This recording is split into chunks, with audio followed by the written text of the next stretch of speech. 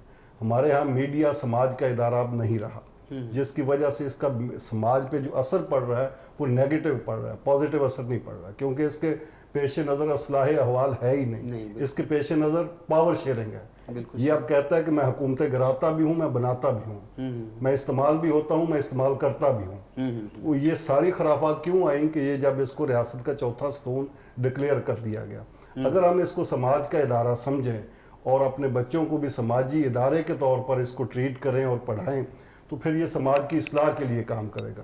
پھر یہ بطور ویپن کام نہیں کرے گا، بطور ٹول کام کرے گا.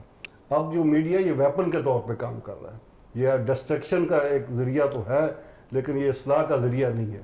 اور یہ ساری کی ساری بیسک اسی سے اٹھتی ہیں.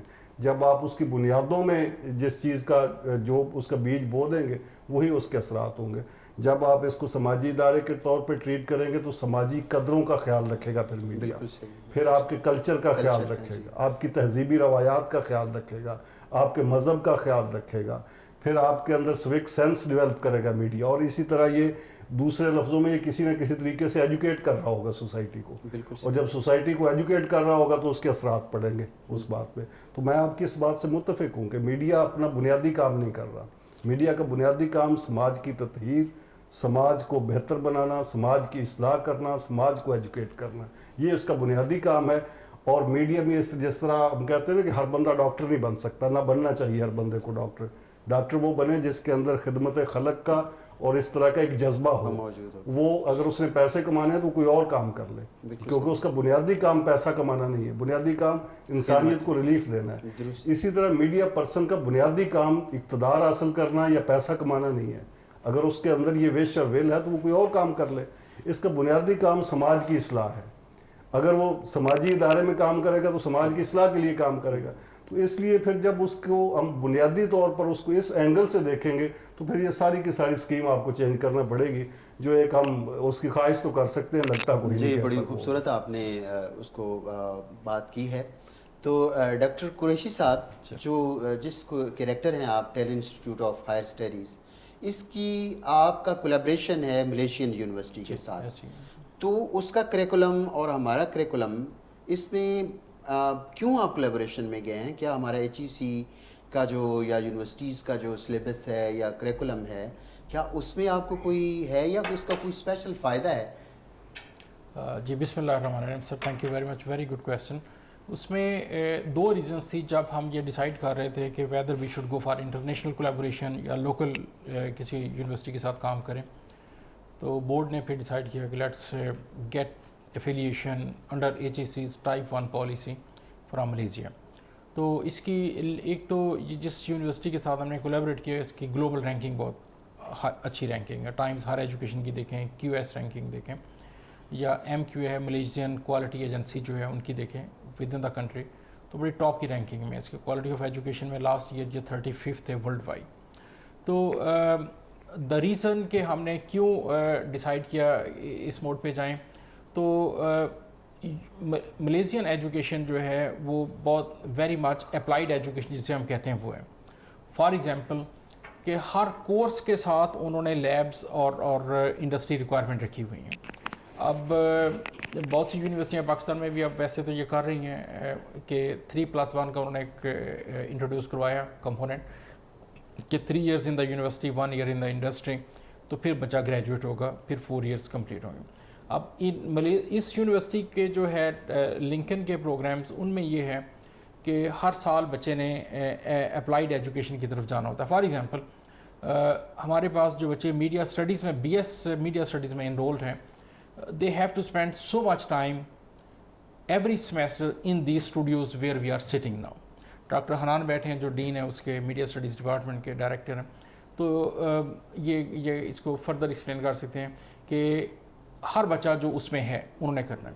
اب جیسے ہمارے پاس جو بزنس اسکول کے پروگرامز ہیں، وہ بزنس اسکول کے بچے جو ہیں وہ لوکل انڈسٹری میں کام کریں گے. ہم نے یہ ڈیسائیڈ کیا کہ چونکہ ٹیلنٹ گروپ کا اپنا بہت بڑے آپریشنز ہیں سیالکوٹ میں، تو ہم اپنے اسٹوڈنٹس کو زیادہ تر کو پلیس کریں گے سمر میں اپنی ہی کمپنیز کے اندر.